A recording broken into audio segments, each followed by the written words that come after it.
Masa pandemi yang mengharuskan anak-anak belajar di rumah hingga saat ini bukan tidak mungkin membuat anak-anak lebih mudah jenuh. Lalu pola asuh menarik seperti apa yang bisa dilakukan selama mendampingi anak di rumah saja? Rekan Sheila Aditya dan juru kamera Nawafil dari stasiun Metro TV Aceh punya informasinya untuk Anda. Assalamualaikum. Wah, lagi pada main. Banyak banget mainan. Main apa ini? Main apa ini, Dek? Main apa? Kita main apa, Bang?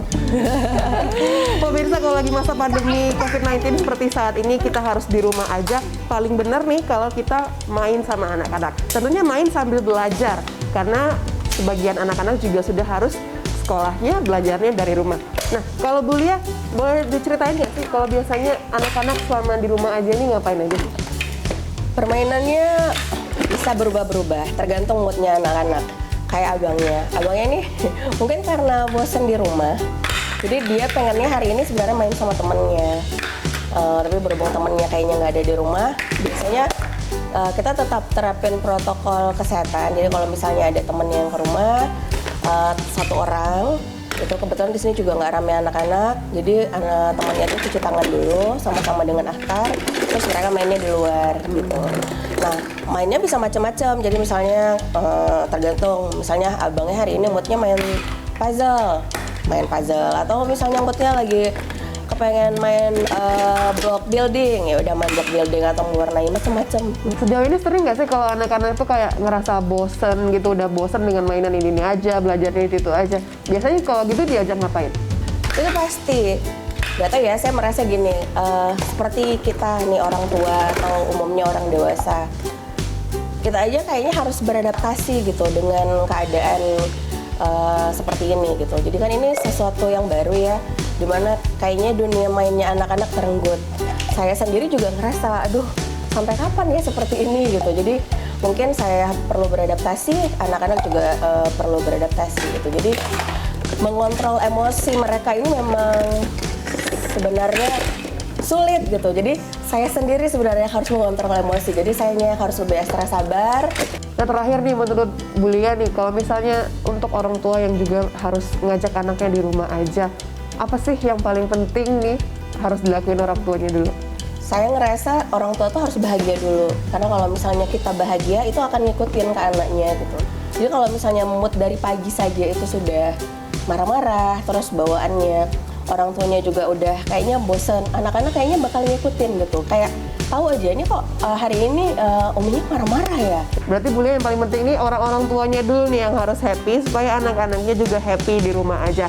Dan pemirsa, setelah ini kita juga mau ngobrol sama salah satu psikolog tentang bagaimana sebenarnya pola asuh yang tepat selama mendidik anak di rumah aja. Tetap bersama kami.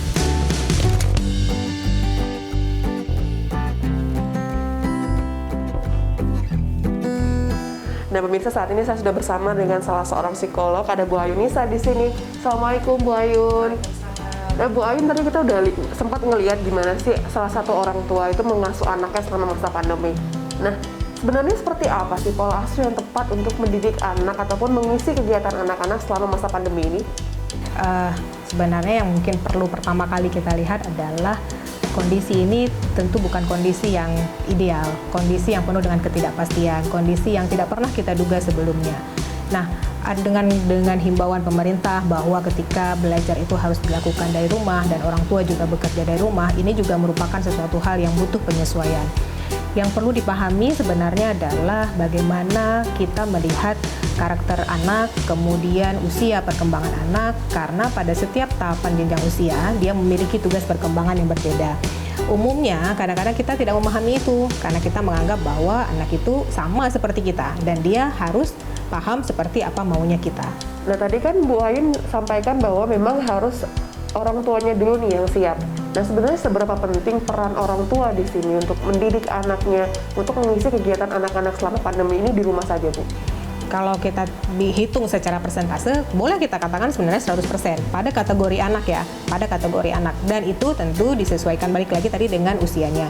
Kalau misalnya usianya sudah 12 tahun, artinya dia sudah punya tanggung jawab yang dia bisa mengukur apa yang perlu dia lakukan, tapi tetap dengan pantauan orang tua. Namun bagi anak yang umur misalnya 4 tahun yang masih butuh bantuan orang tua secara maksimal, tentu dia akan berbeda dengan yang umurnya lebih besar. Nah, dengan kapasitas atau kemampuan orang tua, maka mau nggak mau ini harus ditingkatkan gitu. Jadi nggak bisa, kalau dulu misalnya dengan anak-anak sekolah, maka orang tua ya tadi ceritanya misalnya cuma nanya udah kerjain PR atau belum. Maka sekarang perlu untuk orang tua menggali lebih dalam kemampuan-kemampuan apa yang harus dikembangkan oleh anak. Bu, terakhir nih Bu ya, apa sebenarnya yang paling penting harus diperhatikan orang tua sebelum bisa mendidik anaknya selama di rumah saja? Yang pertama adalah orang tua tahu dulu nih karakter anaknya. Kemudian orang tua mengetahui tahap perkembangan anaknya. Jadi karena tadi kita sampaikan bahwa kalau usia 3 tahun, 6 tahun tentu berbeda. Jadi nggak bisa sama nih. Orang tua tidak boleh menyamakan cara pengasuhan antara anak usia 3 tahun dengan anak usia 6 tahun. Dan yang berikutnya adalah orang tua perlu menyiapkan diri. Tadi bahwa dengan kondisi yang sekarang, orang tuanya dulu nih perlu belajar bagaimana dia harus bersikap, bagaimana dia harus menjadi role model, karena dia adalah sebenarnya anak itu adalah peniru yang paling ulung, maka dia akan meniru apapun yang dilakukan oleh orang tuanya. Baik, terima kasih Bu Ayun sudah ngobrol bersama kita jadi dapat masukan bagaimana sebenarnya cara mengasuh anak yang tepat selama pandemi ini. Dan tentunya yang paling penting adalah kesiapan dari orang tua. Orang tua harus belajar dulu memahami karakter anak sesuai usianya, sehingga nantinya pola asuh yang diterapkan bisa lebih maksimal. Dari Banda Aceh, saya Aditya, Nawafil Midori.